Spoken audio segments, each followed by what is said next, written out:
There was so much action under the lights in Sky Bet League 1 last night, so why touch on 4 games when we can touch on every game?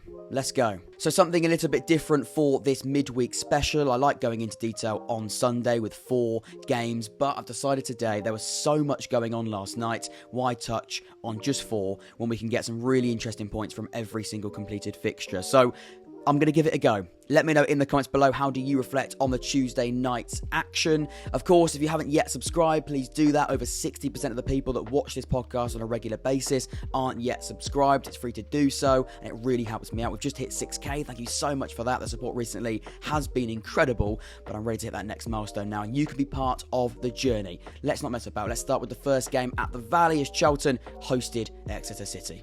So it finishes Charlton 4, Exeter 1, the XG 2.91 to 0.64, by far Charlton's best performance under Michael Appleton, and I probably would say Charlton's best performance of the season. Totally assertive, front-footed and dominant throughout. The expansive 4-4-2 system worked an absolute treat, playing an extra player with Alfie May. You can see with May's output this season, and especially in this game with the extra man, it was crucial, and we're seeing a better Alfie May every single week. Anike and Leyton now fit on a regular basis. That physical presence that they bring, playing with Alfie May, who's got a brilliant ability to get in behind. Of course, he's not a bad finisher either. That two and the duo that Appleton can sort of chop and change is working really, really well. And last night we saw it in full swing. As the graph does show on the screen now, the chance creation was extremely prominent, limited Exeter to very little in the game. The first goal was sloppy defending from Charlton. They got split open far too easily. A simple ball between the two defenders, Hector and Jones. But after that, the response was fantastic, and the Vale in the end was a really positive place because the attacking talent and threat that was constantly put against Exeter from Charlton was brilliant. Other than a missed penalty, but the rebound was there. Charlton were firing on all cylinders in the attacking third, finishing the midweek action with the highest number of shots and expected goals compared to any other league competing yesterday in Sky Bet League 1. As mentioned just a second ago, Alfie May was on fine form, overachieving his XG of 0.79, bagging 2 and creating 2 chances in a brilliant all-round performance. Very impressed by Charlton. Exeter, a difficult evening after what looked like a really promising start. So up next, Oxford 3, Shrewsbury 0, the XG 0.93 to 0.18, a game of patience from Oxford, playing a side with no intention to score or create, really. A mixture of intricate build-up and schoolboy mistakes made the away side's evening a very difficult one, but for Liam Manning's boys, it was much smoother. I'm really starting to worry about Shrewsbury. I watched the game last night, of course. As an Oxford fan, I was delighted with the result, but looking at it from a Shrewsbury perspective, I would be concerned. That's 7 games in all competitions with no goals, and at no point did that look like changing last night. 0 big chances, 1 shot on target, and horrendously passive nature in possession. That rare possession, 30% of the ball Shrewsbury had. That is very, very, very limited. And even with the ball, like I say, they were very, very passive and didn't look like ever creating or causing Oxford any problems. For Oxford, if it's not broke, don't fix it. That's the back 3 remaining the same. Greg Lee is going for the golden boot, and goals continue to be spread across the team. That's now 4 straight league games hitting 3 past the opposition. It finishes Bolton 3, Stevenage 2, the XG 1.28 to 1.56 from the struggles of not scoring more than 1 to hitting 3 past Stevenage in a thriller under the lights. Firstly, Stevenage do deserve some big credit. The character shown constantly to pin back Bolton was impressive and forced the home side to be reactive for large spells. It remains to move away from a side looking to have total dominance, but instead be more clinical when opportunities are carved out. Very different to what we saw from Bolton actually at the start of this season, but throughout last season. Even though more goals were scored, it was a similar Bolton story to the weekend. Not pretty, certainly not complete, but an important win that was grinded out. Again, they struggled to score more than 1 at the weekend, and we were fearing that it was going to be deja vu at Reading, in which that was the same, but they lost yesterday. Plenty of output, just a little bit lackluster at the back. I mean, they're just trying to find that balance right now. When that balance is found, you think Bolton have got plenty of quality in that team. Stevenage will walk away from this game feeling hard done by. A pleasing performance with the same number of big chances than their opposition Bolton Wanderers, but a match in which they travel home with nothing. It's tough. It could be a bitter... What's the saying? Move on to the next game. I'm going crazy.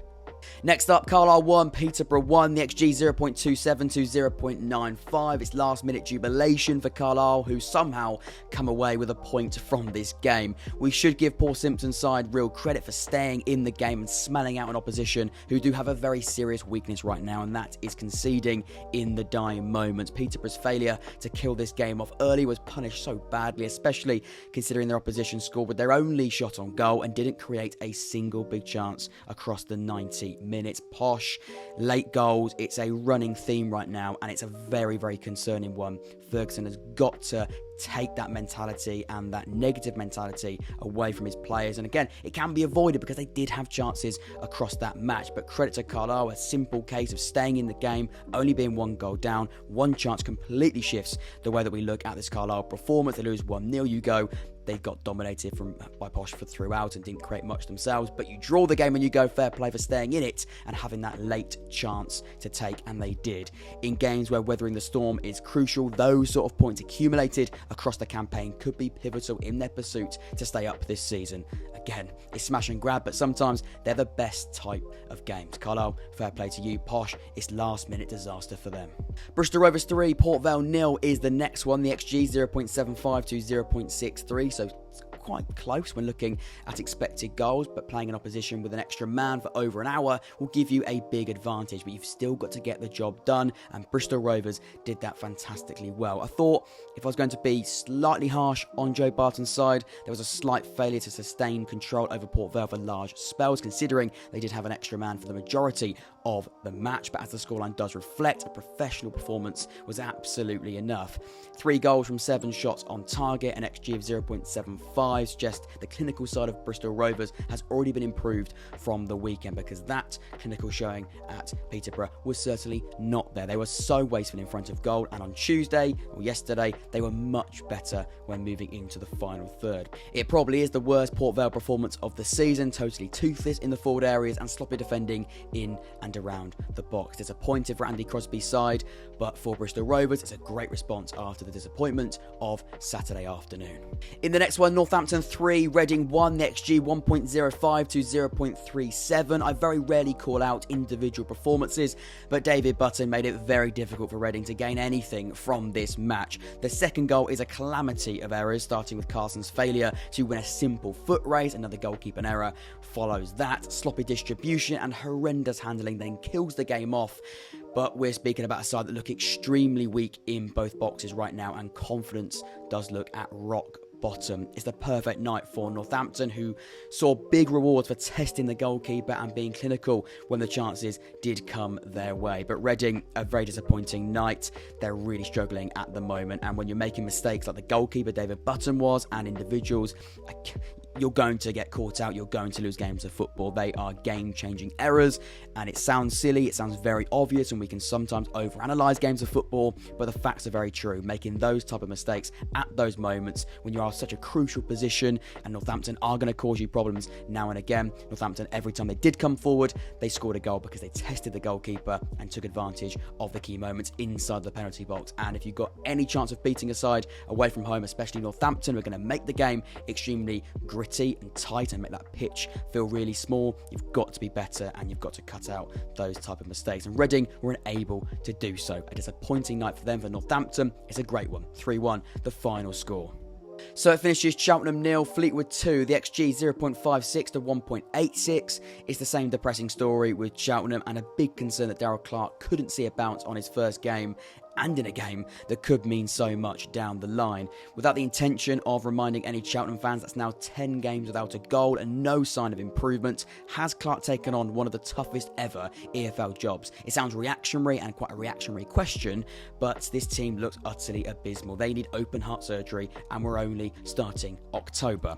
Fleetwood were brilliant and the only side looking to win this game. Johnson has got this Fleetwood side playing with much more confidence, and I'd say a much more forward-thinking identity. Going forward, they look much better and much more threatening, and that's something they were really lacking under Scott Brown. They were so passive in the middle and in both boxes, extremely poor. Johnson has got them going right now, and a big game against Cheltenham, it had a lot riding on it, and they were fine. They cruised through. They were front-footed, positively aggressive, and never threatened by their opponents. It finishes at Fratton Park, Pompey 2, Wycombe 1, the XG 1.18 to 0.68, never say die, the sign of a side that are truly meaning business, and I think we already knew it just going into this match. I hate using football cliches, but the best sides always find a way to win, and the resilience and desperation to earn what they felt they deserved, Portsmouth, was a statement, an absolute statement last night. Wycombe set up to frustrate and harm the rhythm that Pompey wanted to create, looking to form a sturdy low block, almost built on the edge of their own area. But Portsmouth, they found a way. They've got players in there that now have the confidence to have and find moments of magic. And we saw last night at a crucial moment from a set piece, the 14th corner that Pompey had, it really did pay off. And this looks like a serious team. And as I said at the start of this section, I think we already did know that. And that's probably the scary thing. One day Portsmouth will take the lead in a game. That's now 14 points from losing positions. But do they really care? Do they really care? If you find a way to win and you win matches in that type of style, the confidence is only going to get better. The belief is only going to get better. And right now, that feels like it's top anyway. Can it get even better? I mean, there's a long way still to go, but Pompey right now look a serious outfit and always are finding ways to harm the opposition, and the best sides are able to do that throughout. Let's move on. It ends Blackpool 1, Derby County 3, the XG 0.61 to 1.97 when a poor-worn side is clicking and purring, if you like. That's the perfect away performance. Happy to concede possession and general control of the match, but ensure the fewer attacks end in positive outcomes. And the clinical display from the Rams last night was absolutely fantastic. The passages of play for the Derby goals were brilliant. Why can't that be executed on a regular and more consistent basis? We'll never know. If you can do that against Cambridge at home on Saturday, of course, it's a very, very different outcome. Perhaps in games where they expect to have more of the ball, the fluidity is harmed because Blackpool did dominate the ball, but Blackpool didn't do enough with it, as we'll come on to in just a second. But Derby, much better. And when you watch the goals back, it looks so easy. It's crazy how Derby have got the talent, and we know they've got the talent, but we haven't seen it yet. It's crazy to think what this side can do when they're playing with complete confidence and they get a good run going, because Paul Warne's got a great track record of getting sides out of nowhere on fantastic runs, and this should be the start of a great run, because we saw how Derby made the attacking output look so easy. The product and final product was top notch from Derby yesterday, and we saw how much that was so harmful for Neil Critchley's side to deal with. It's the fears we had at the early stages of the season. Do they have enough consistent forward output? When Rhodes isn't firing, is there enough goals across that squad to pose an attacking threat? And I don't think so. I think Rhodes could have been the answer and still could be the answer. He's got a hat-trick a couple of weeks ago, but since then, when he isn't scoring and when you play him up top and he isn't getting those goals out of nothing, but also taking the chances that weren't really created yesterday, where are those goals coming from? Because yesterday they were severely lacking. The lack of creativity with the majority of the ball suggests Neil Critchley has plenty more work to do. Let's move on. But disappointing for Blackpool, but great for Derby County. At Burton, it finishes Burton 2, Wigan 1, the XG 1.22 to 0.65. It's worrying times for Wigan as it's yet another very lacklustre showing. A change in formation, the dropping of some serious attacking threat. Maloney has a lot of questions to answer following that defeat. The second half in particular will be a big concern for Wigan. 0 shots on target and a Burton side playing with a forward intent they couldn't counteract or even stop. Perhaps a soft decision for the penalty, but Wigan did not do enough to earn anything from this game. That's important to say. Similar to Pompey, and the game against Pompey, should I say, they're not creating enough. They're not looking good enough when going forward. That's now 5 defeats from their last 6 league games. We mentioned how Burton must stop playing like a side they expect to be flirting with the bottom half, and yesterday a professional performance will give Dino plenty of food for thought. The second win for Burton this season. For Wigan, it started so well, but they're in a bad and tough patch right now, and getting out of that rut is going to be a big step forward. But with the showings at the moment, especially going forward, they look quite a way off that. The final match that was completed in League One last night, Cambridge 0, Barnsley 4, the XG 0.842, 1.18. The scoreline might paint a harsh Cambridge picture, but Barnsley's ability to take advantage of every key moment made the difference. When looking at the graph, Cambridge were much improved after the break, but still conceded a double that ultimately ended all chances of a comeback. I thought Barnsley's all-round attacking play was extremely effective, looking to gain output from the wing-backs. Nicky Cadden, that goal is a great example of that. Caused a threat from set pieces and act bullish inside the penalty area. If I was going to give Mark Bonner any criticism, which I never do, I really like Mark Bonner, as we know here on the Jackwood Football Podcast. I'm surprised he didn't maybe try and match Barnsley with that three at the back, maybe in game or during the match, because there was a serious overload on the flanks, and by doing that you would stop and avoid that overload happening. But after a strong start to the season in that 4-2-3-1 system, that could be quite a harsh comment to make, but it's just a thought. I think there was a big issue in those wide areas, and I guess all round, but especially what Barnsley are going to try and do. And they really did struggle to stop that, even though Cambridge did improve in the second half. You can see in the same number of goals that you did in the first half. So, again, games change. Goals change games. Let's just move on. I should say as well, Leyton Orient did host Lincoln City. That game was abandoned in injury time due to a crowd incident. I've been notified this morning that that supporter that was requiring medical attention has since passed away, which is absolutely devastating news. I'm so sorry to hear that horrible, horrible news waking up this morning. And of course, my thoughts are with the friends and family of that individual. So that is every game covered from last night's action in Sky Bet League One. If you did enjoy it, please show your support by hitting that like button. Over 100 likes would be fantastic. And of course, subscribing as well. I'll see you tomorrow and of course then again on Sunday. Take care.